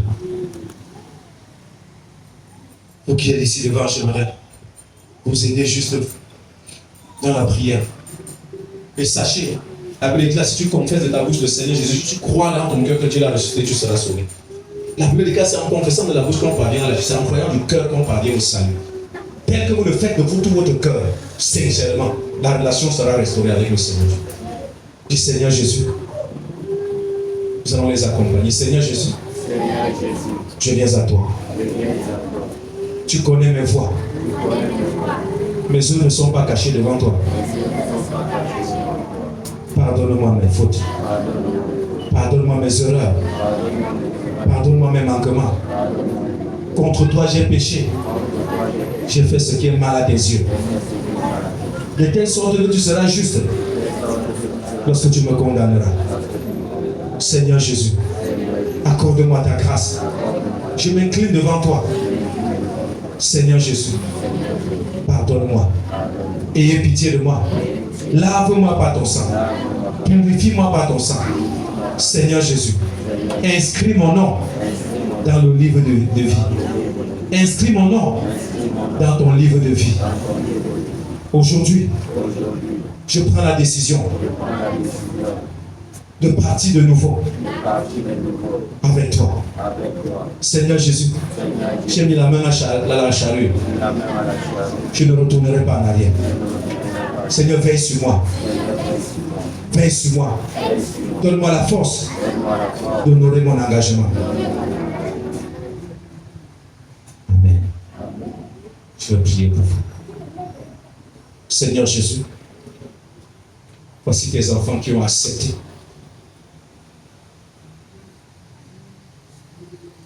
malgré, Seigneur, la connaissance de ton œuvre accomplie à la croix pour le salut, ont marché dans l'obscurité, ont marché dans les ténèbres, ont marché dans la confusion. Mais Seigneur, par ta parole, ils ont pris la ferme résolution de s'incliner devant ta majesté. Aussi vrai, Seigneur, qu'elles ont eu ce courage de se prononcer publiquement, de se prononcer sans honte devant cette assemblée. Seigneur, je prie que tu te prononces aussi pour eux devant Dieu le Père, au nom de Jésus. Je prie, Seigneur, que tu te prononces pour eux, qu'à partir d'aujourd'hui, que tu acceptes, Seigneur, tes enfants que voici. Oh, que tu inscris leur nom dans le livre de vie, qu'à compter d'aujourd'hui, qu'ils soient appelés fils de Dieu, qu'ils soient appelés filles de Dieu, qu'à partir d'aujourd'hui, Seigneur, que tu renouvelles ton esprit dedans d'eux et que tu leur accordes la grâce de la communion avec toi. Père, je prie que des ténèbres qu'ils passent à la lumière. Car la Bible déclare, Seigneur, que ceux qui croient en toi sont passés des ténèbres à la lumière, de la puissance de Satan à la puissance de Dieu. Je déclare aujourd'hui, par leur confession de foi, Seigneur mon Dieu, devant toi, que la puissance satanique, la puissance démoniaque, la puissance ancestrale qui opérait dans leur vie soit brisée maintenant au nom de Jésus. Que les lois établies de leur famille, qui condamnaient tout le monde, qui liaient, qui attachaient tout le monde, pendant que je prie, la Bible dit que voici le sang de l'alliance nouvelle éternelle qui sera versé pour vous et pour la multitude en rémission des péchés. Et tu as dit, recevez l'Esprit. Ceux à qui vous pardonnerez leurs péchés sera pardonné. Ceux à qui vous retiendrez leurs péchés sera retenu.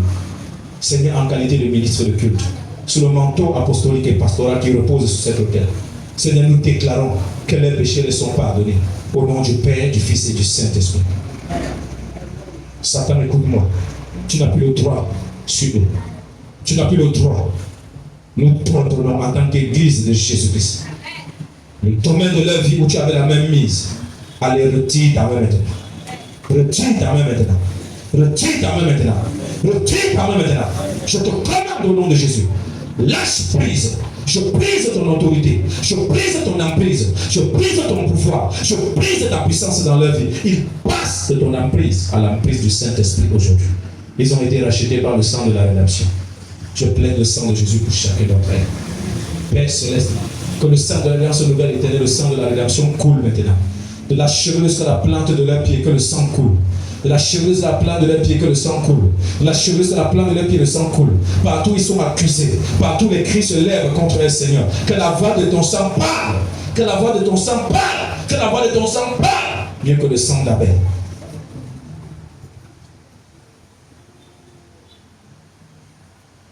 Bien-aimé, tu es ici avec nous.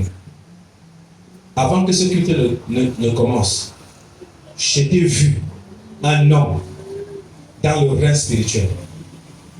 Et maintenant, pendant que je prie pour les autres bien-aimés, le Saint-Esprit me parle encore de toi. Le moment de te donner au Seigneur est arrivé. Le temps pour toi de faire la paix avec Dieu est arrivé. Ne rate pas cette occasion et cette opportunité. Il y a une grâce qui est disponible aujourd'hui pour toi. Je ne te connais pas, mais Dieu m'a montré un homme. C'est ton jour. C'est ton jour aujourd'hui. Et le Seigneur t'appelle. Merci Jésus. Le Seigneur t'appelle. Aujourd'hui, si tu décides, tu peux passer à un autre niveau. Si tu décides, toi-même tu te connais, tu connais ta vie. Tu peux faire la paix avec Dieu. Avant que je ne commence ce message, le Seigneur m'a montré 2 personnes. J'ai appelé une personne. Il manque un homme et le Seigneur est en train de t'interpeller.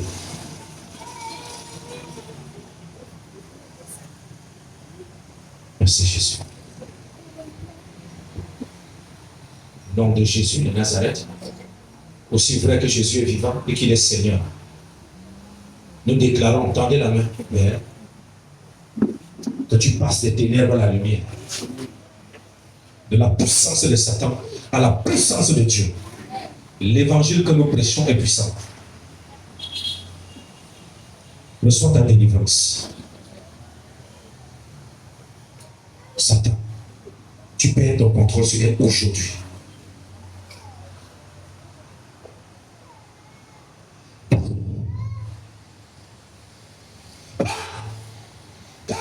Laisse-la. Pousse ton cri et libère-la. Je t'entends. Chérie, est-ce que tu peux m'aider? Je me disais que tu poses la main sur sa porte, celle qui est rouge. Esprit mauvais, nous t'ordonnons, au nom de Jésus, libère sa vie. Quitte ce corps. Elle ne t'appartient plus. Elle est passée de ténèbres à la lumière. Pousse ton cri et va-t'en. Je compte jusqu'à 3. Allez, 1, 2, 3.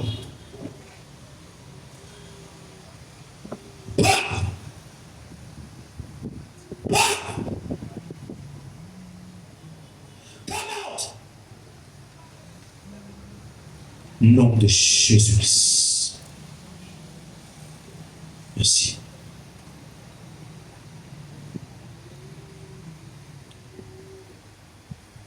Tu n'as pas de pouvoir sur elle. Peu importe qui tu es. Elle a accepté publiquement Jésus. Le renouvellement de l'alliance de marche avec lui. Elle est passée des ténèbres à la lumière, de la puissance de Satan à la puissance de Dieu. Alors je présente le sang de la rédemption, le sang de l'alliance nouvelle et éternelle qui rachète sa destinée et sa vie. Pour toi, devant tous les hôtels de condamnation, tous les lieux de consécration familiale, j'appelle le sang de la rédemption, j'appelle le sang de l'alliance nouvelle et éternelle, que je reprends partout où tu as été condamné, je reprends partout où tu as été livré, que la voix de ce sang parle et crie maintenant en ta faveur. Sois libéré de l'emprise satanique. Satan, elle n'est pas ta femme. Lève ta main.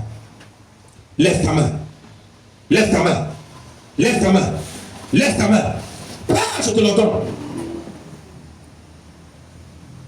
La Bible déclare: je vous ai fiancé à Dieu et je vous ai amené à Christ comme une vierge pure.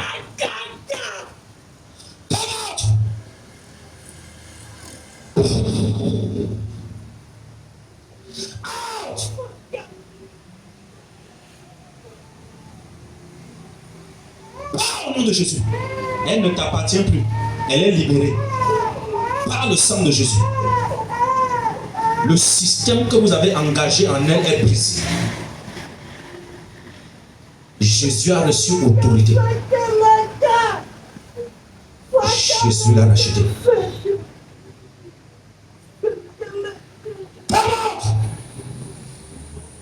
Nous brisons ton alliance. Nous brisons ton pouvoir. Nous brisons ton contrôle sur elle.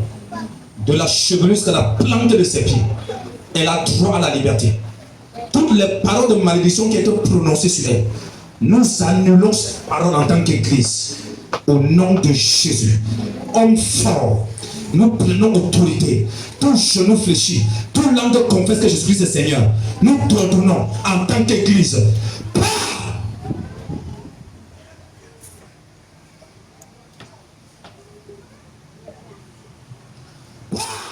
C'est la fin de ton règne.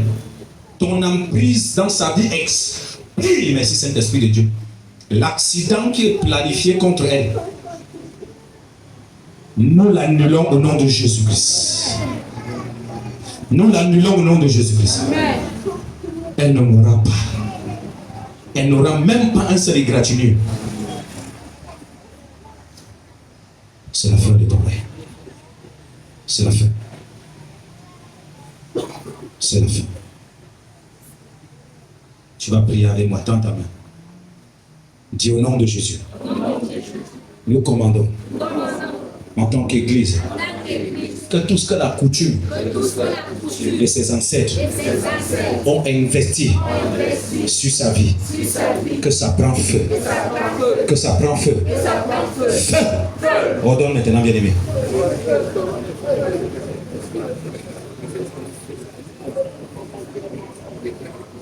Dans la main et prie.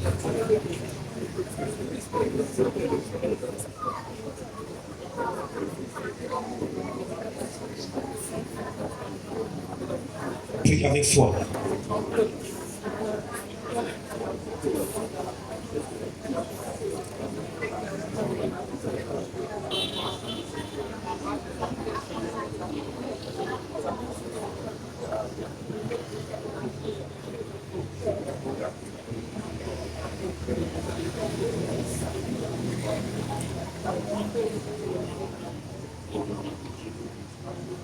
Au nom de Jésus-Christ.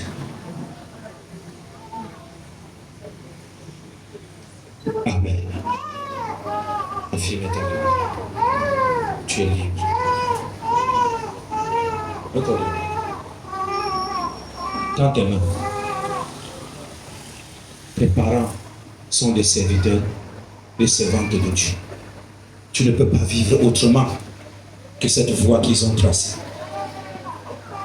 Comme tu as pris la décision de revenir à Dieu, son esprit sera renouvelé en toi. Enlève ce que tu as entre les mains, tends juste tes mains. Mettez-lui le feu.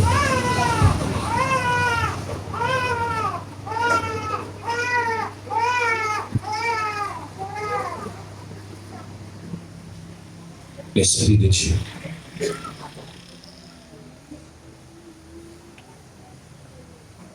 Merci. Il faut souffler sur toi. Le Seigneur va renouveler son esprit au nom de Dieu.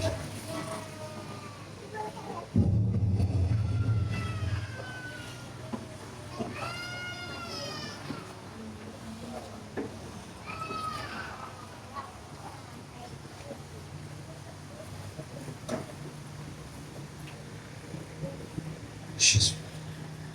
Merci.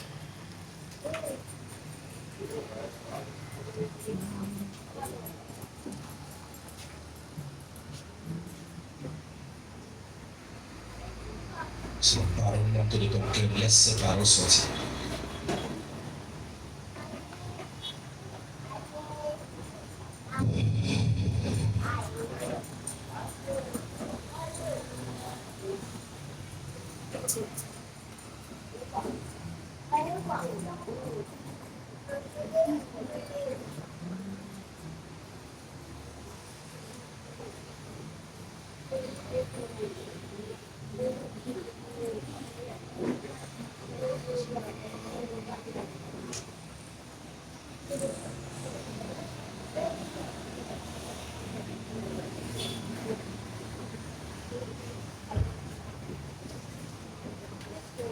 Ça va monter. Reçois. Reçois. Reçois.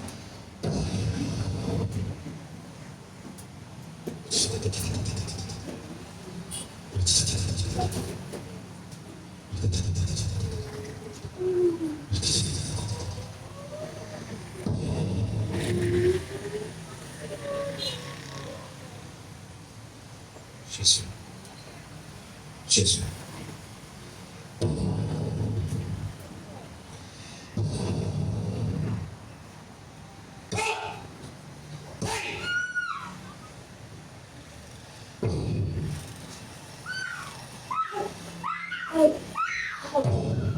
Esprit mauvais, tu la laisses.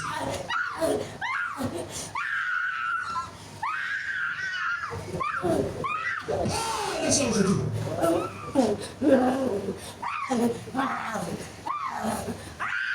The mighty name of Jesus Christ.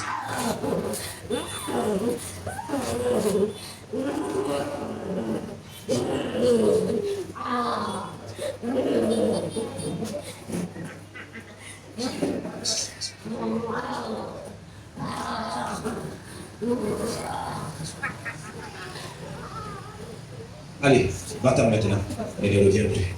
Au nom de Jésus-Christ. Va-t'en. Je te l'ordonne maintenant.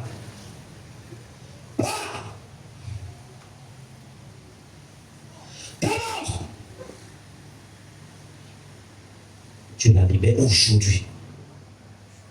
Merci Seigneur. The mighty name of Jesus Christ.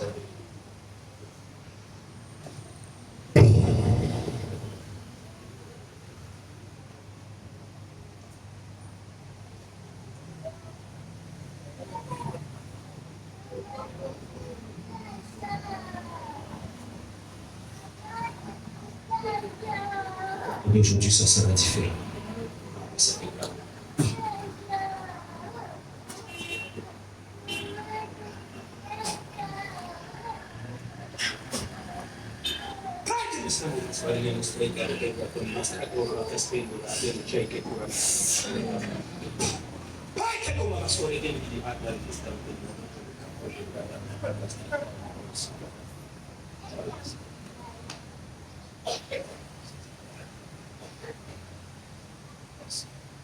Ça va être là.